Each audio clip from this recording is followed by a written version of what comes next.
दोस्तों, अगर हम कुछ कार्य करते हैं, अगर हम कुछ भी करते हैं, किसी का भला करते हैं, किसी का बुरा करते हैं, तो उसका फल हमें इसी जन्म में मिलता है या फिर अगले जन्म में मिलता है।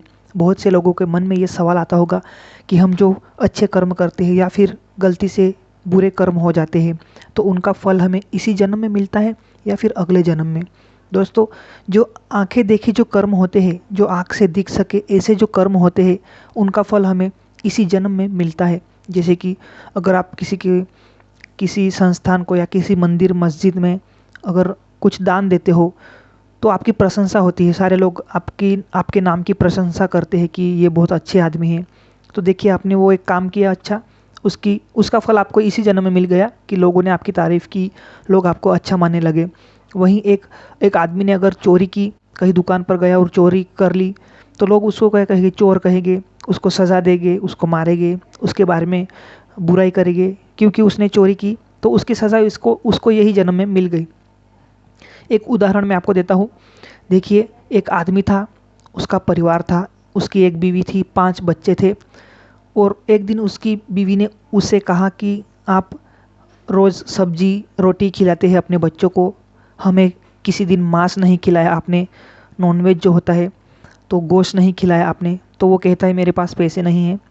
फिर वो एक दिन सोचता है कि मैं जंगल में जाता हूँ और जंगल में से एक हिरण मार कर लाता हूँ और उसकी सब्जी बनाकर मेरे परिवार को खिलाऊंगा। तो वो वैसा ही करता है, एक दिन जाता है जंगल में, हिरण को मारता है, उसे लाता है और उनको बच्चों को बीवी को वो खिलाता है। तो उसने मजबूरी में किया, उसके मन में ये ख्याल आया कि मैंने बहुत बुरा किया, हिरण को बेचारे को मैंने मारा। तो उसके मन में ऐसा ख्याल आया कि ये बहुत बुरा हुआ, उसने मजबूरी में ये किया। दूसरी तरफ है एक शिकारी, जो कि शिकार करने के लिए जंगल में जाता है और अपने शिकार को यानी हिरण को वो मारता है। उसको मारकर बहुत खुश होता है, देखो मैंने कैसे हिरण को मार दिया, ऐसे वो शिकारी खुश होता है।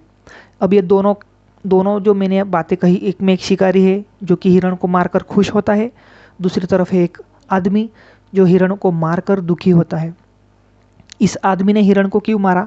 क्योंकि उसके बीवी बच्चों का पेट भरना था, इसीलिए उसने हिरण को मारा। यही दूसरी तरफ शिकारी ने क्यों मारा? उसका शौक था, उसको शौक के लिए यूं ही मार दिया हिरण को।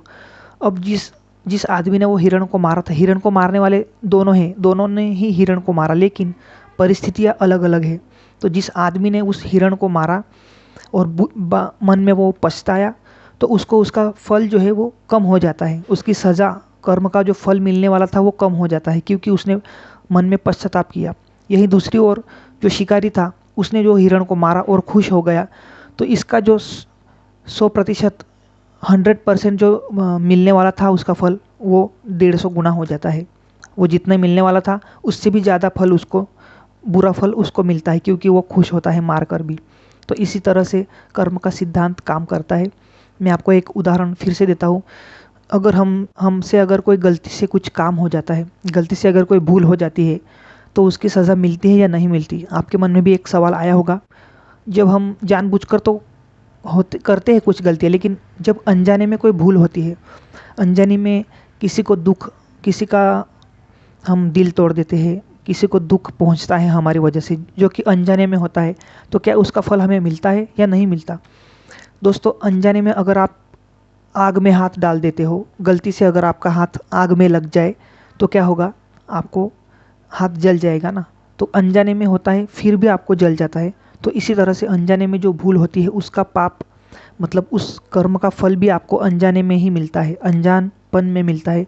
जैसे कि एक छोटा बच्चा है 3 साल का, 3 या 2 साल का, अगर उसकी माँ मर जाती है, तो उस बच्चे को ज़्यादा दुख नहीं होगा, क्योंकि उसे पता ही नहीं कि उसकी माँ मर गई। वहीं दूसरी तरफ अगर एक 20-25 साल का लड़का है और उसकी माँ मर जाए, तो उसको बहुत दुख होगा। तो यही अनजाने में उस बच्चे को वो फल मिला, और यही 20 साल के लड़के को जानबूझकर अगर पाप किया होगा तो जानबूझकर उसे ऐसी सज़ा मिली। तो इस तरह से कर्म का सिद्धांत होता है। अगर आप मेरी बात से सहमत हैं तो प्लीज़ वीडियो को एक लाइक ज़रूर करना और चैनल को भी सब्सक्राइब करना, ऐसे ही वीडियोस देखने के लिए। मैं कर्म के ऊपर बहुत सारी वीडियोस मैंने बनाई हैं, आप मेरी सारी वीडियोस देख सकते हैं और आपको बहुत अच्छा नॉलेज मिलेगा। तो बस मिलते हैं अगले वीडियो में, तब तक के लिए बाय, टेक केयर।